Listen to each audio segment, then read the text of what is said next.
Yo, what's up guys? Back again with me, Koko Jojo. Kali ini gue pengen ngebahas sebuah produk yang sebenarnya tuh dulu sempat gue gantiin sama Galaxy Tab S7.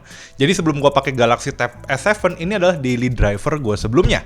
Dan sekarang gue decide buat balik lagi pakai ini device. Dan langsung aja ini dia, iPad Series 6. Oke, sebelum gue mulai video kali ini, jangan lupa untuk selalu dukung Koko Jojo. Cara gimana? Dengan klik tombol like dan klik tombol subscribe serta klik tombol share-nya.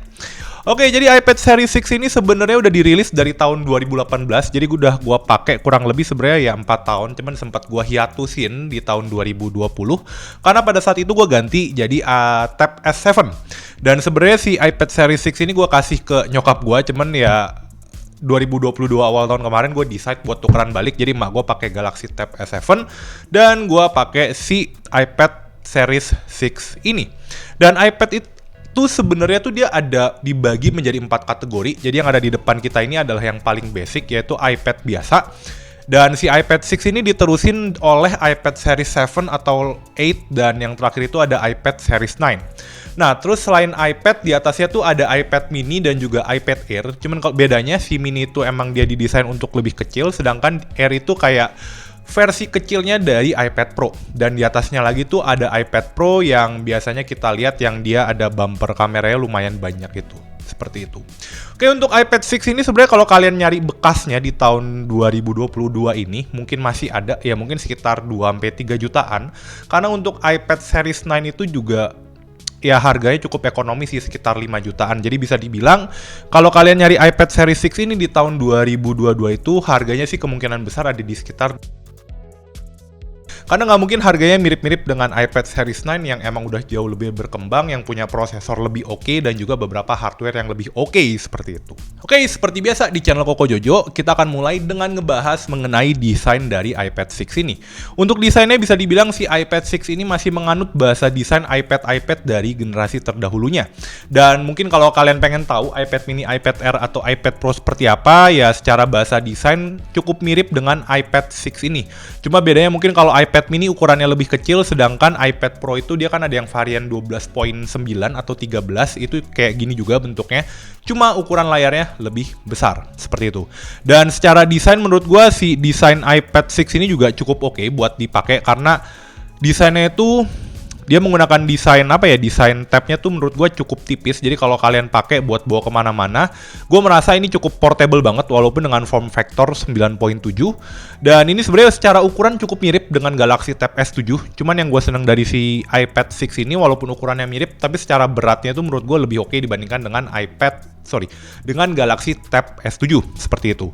Di sini kalau dilihat secara bahasa desainnya tuh dia masih ada kamera di bagian atas dan juga ada fingerprint scanner. Yang iPad Air atau iPad mini generasi sekarang itu fingerprintnya sebenarnya udah pindah ke tombol yang digabungin dengan tombol power atau tombol locknya itu gitu. Jadi si fingerprint ini udah nggak terlihat lagi sih di iPad seri-seri yang lebih atasnya gitu. Sedangkan kalau di iPad 9 masih integrated juga di tombol home button-nya, seperti itu. Oke, lalu untuk di iPad Series 6 ini dia kalau dilihat bagian atas, di bagian atas itu dia ada headphone jack. Jadi kalau kalian penggemar headphone jack ya ini juga nice thing. Terus dia ada tombol power di bagian kiri atas, dan di bagian kanan ini dia ada volume up and down. Terus di bagian bawah dia ada 2 lubang speaker dan juga ada lightning cable. Jadi di seri iPad itu satu-satunya iPad yang masih menggunakan lightning itu cuman iPad seri yang paling biasa. Sedangkan kayak mini atau iPad Air itu dia udah menggunakan konektor Type-C gitu. Jadi kalau misalkan kalian cari Type-C mungkin bisa pilih si iPad Air atau mungkin si iPad mini seperti itu. Terus kita lihat di bagian, ini bagian kanannya. Di bagian kanannya ini juga nggak ada apa-apa, jadi cukup simple. Jadi yang ada tombolnya tuh cuma di bagian kirinya nggak ada apa-apa, dan di bagian kanannya ini ada 2 buah tombol volume up and volume down. Terus kalau kita lihat di belakang dia ada 1 kamera, dan kameranya ini nggak ada flash ya. Jadi mungkin kalau kameranya ini lebih dipakai cuman buat foto-foto seala kadarnya seperti itu. Oke, balik ke bagian depan. Bagian depan bisa dilihat ini untuk ukuran layarnya bisa dibilang ya agak sedikit lebih kecil dengan yang ada di iPad Air, karena dia punya bezelnya tuh lebih tebal dibandingkan dengan iPad lainnya seperti itu. Oke, selanjutnya gue bakal ngebahas build quality dari iPad 6 ini. Secara build quality, si iPad 6 ini menurut gue build quality-nya cukup proper karena bagian belakang dia juga pakai bahan metal. Dan bahan metal ini sebenarnya ketika dipegang di tangan itu cukup enak banget. Tapi sayangnya di iPad 6 ini rasanya dia belum ada water atau weather resistant. Dan rasanya beberapa tablet lain juga nggak ada water atau weather resistant. Jadi yang pasti kalian harus perhatiin jangan sampai tabletnya ya kecemplung gitu atau ya kena banyak debu seperti itu. Terus juga untuk build quality di bagian layar depan, karena sebenarnya si iPad 6 ini diperuntukkan untuk pelajar-pelajar, jadi sebisa mungkin fitur-fitur yang mungkin biaya perbaikannya agak mahal dikurangin.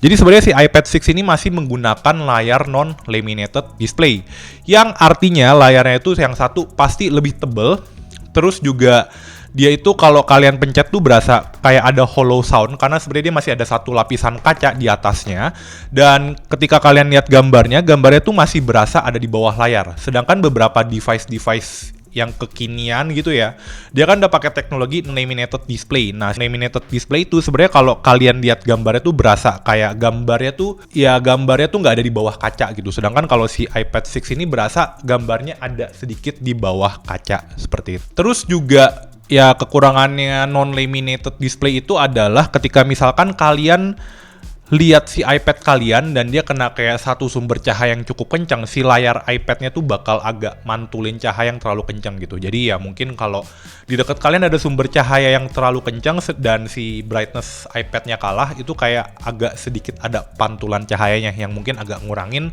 experience ketika kalian pakai iPad-nya. Cuma mungkin kalau misalkan kalian lebih mikirin repairability, si layar non-laminated display ini menurut gua ya cukup oke karena secara biaya perbaikannya setahu gue juga lebih murah lah dibandingkan dengan yang laminated display seperti itu.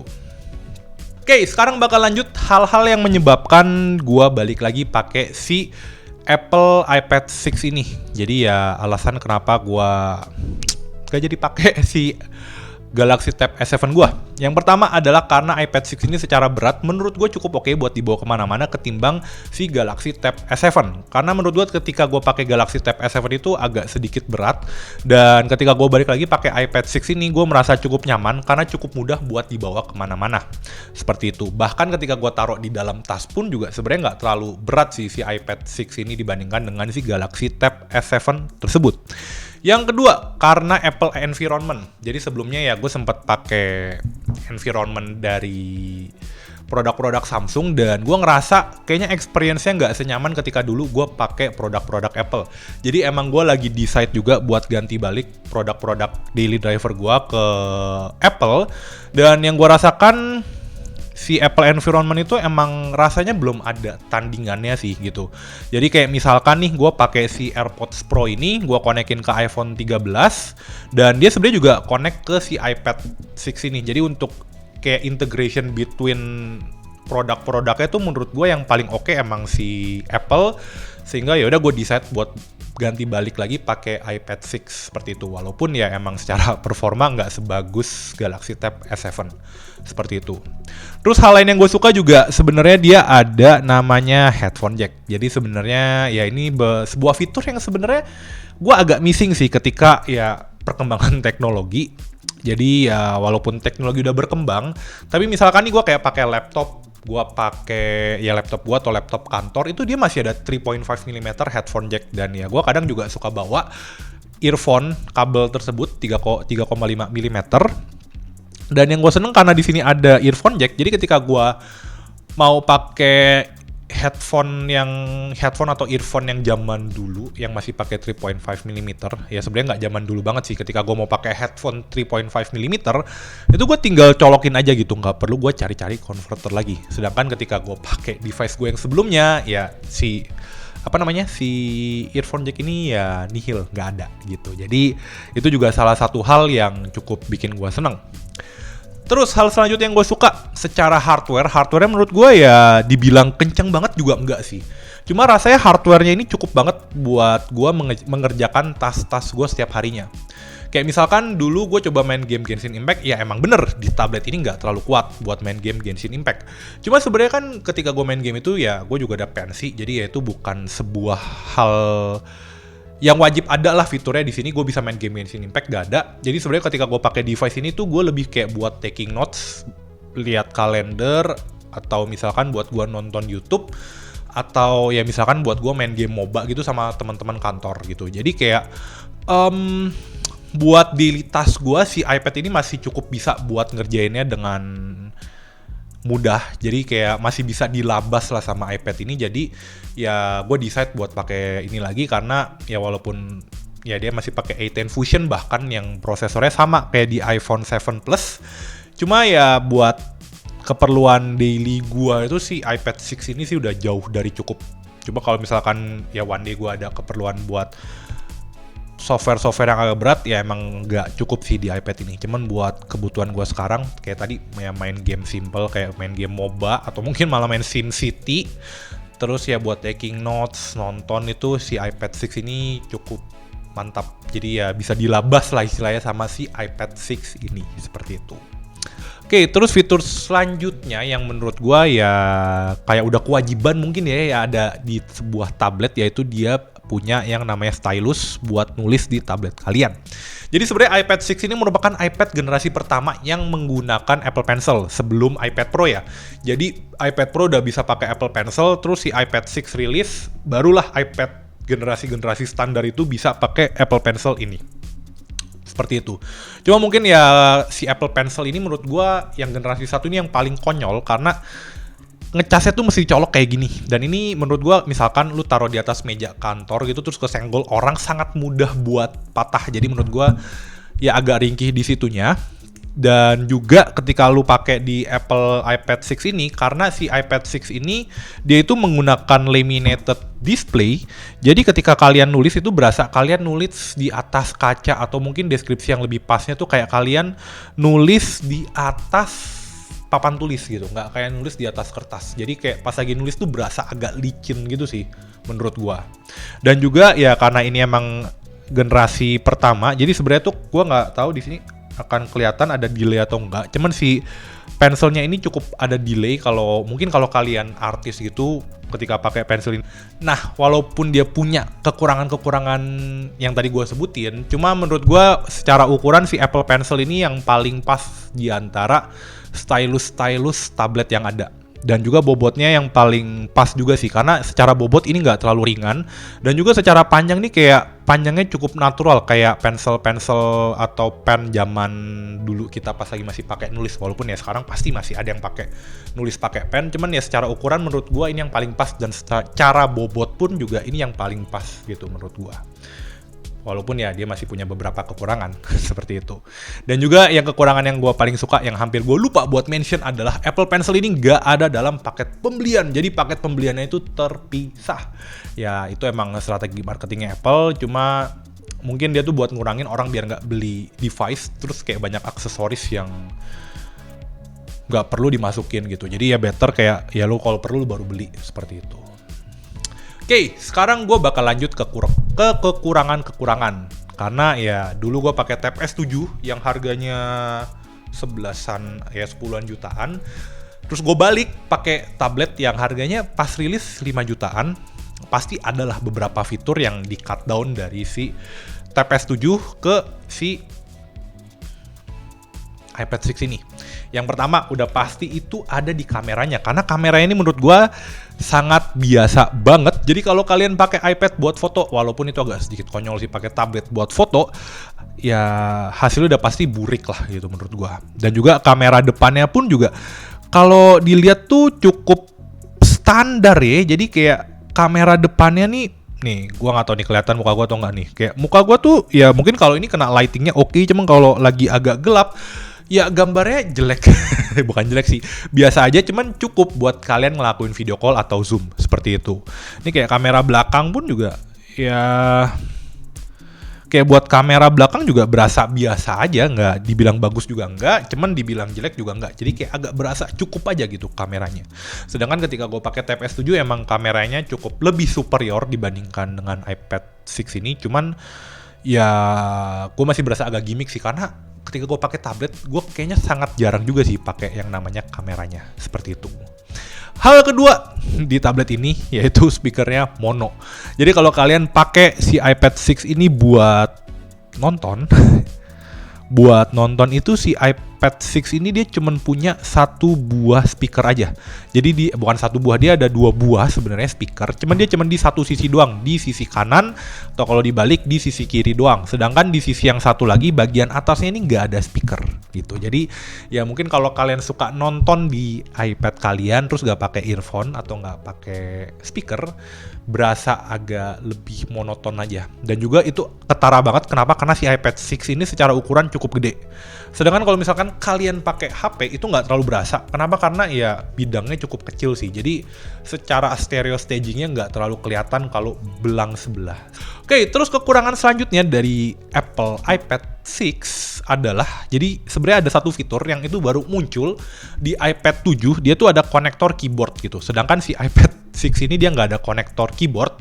Itu setahu gue buat connect ke keyboard, Magic Keyboard yang generasi 1 yang dipakai juga di iPad Pro, tapi yang desainnya masih yang lama gitu. Dan juga kekurangan di Apple iPad itu sebenarnya ya kekurangan buat di semua Apple iPad sih. Ya either iPad Air, iPad Pro atau iPad mini adalah dia tuh suka ngebedain variannya. Varian yang Wi-Fi sama varian yang seluler gitu. Jadi jarang sama mereka dijadiin satu paket. Dan kebetulan varian yang gue pegang ini adalah varian yang Wi-Fi only. Jadi si iPad ini kagak bisa gue masukin kartu SIM card ke dalamnya. Seperti itu. Oke, in conclusion, pendapat gue mengenai iPad 6 ini pantas gak sih buat dibeli di tahun 2022, 4 tahun setelah dia rilis. Menurut gue kalau kalian dapetin harga yang cukup ekonomis, bisa juga. Cuma kalau kalian punya budget berlebih, terus pengen yang lebih standar buat dipakai jangka waktu lebih lama, kalian bisa ambil iPad 9 atau mungkin iPad mini atau iPad Air. Cuma kalau misalkan budget kalian terbatas, rasanya dengan iPad 6 ini merupakan salah satu opsi yang cukup oke ketimbang kalian beli tablet low atau middle end Android yang mungkin setahun 2 tahun, setahun bahkan sih kayaknya feeling gue. Terus secara performance-nya turun, gue sih better buat milih si iPad ini sih buat dipakai sehari-hari. Walaupun ya emang secara fitur banyak juga kurang ya. Cuman ya kalau misalkan keperluan kalian cuman standar buat multimedia, keperluan office, rasanya iPad 6 ini udah jauh banget lebih cukup. Cuma mungkin kalau kalian mau nambah pen ya ada add-on price 1 jutaan gitu buat beli Apple Pencil-nya ini gitu. Oke, sekian video dari gua mengenai Apple iPad 6 ini. Gimana pendapat kalian mengenai Apple iPad 6 ini? Atau mungkin kalau kalian punya Apple iPad yang generasi atau yang lebih baru, bisa langsung kalian tulis di kolom komentar di bawah. Dan jangan lupa juga untuk dukung Koko Jojo. Cara gimana? Dengan klik tombol like, klik tombol subscribe, dan share videonya kalau video ini membantu. Oke, last but not least, see you on the next video. Bye-bye!